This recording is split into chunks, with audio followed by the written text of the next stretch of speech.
In order to delete all of your songs on Spotify, it's actually very simple, and I just want to say now that this can only be done on a computer and not on a mobile. If you do it on a mobile, you will have to delete the individual songs and it will take a long time. So make sure you have a computer to do this. So the first thing we need to do is load up Spotify, and you can also do this on the web player.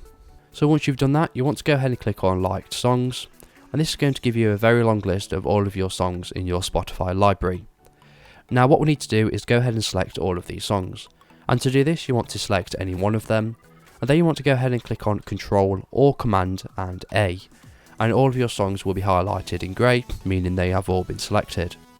Once you've done this, you want to right click on any of the songs, and you want to go ahead and click on Remove from your liked library, and this is obviously going to delete every single one of your songs in your Spotify library.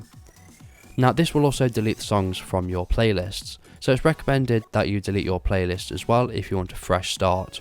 And again, you can right click on any of the playlists and click on delete, and obviously that will delete the custom playlist.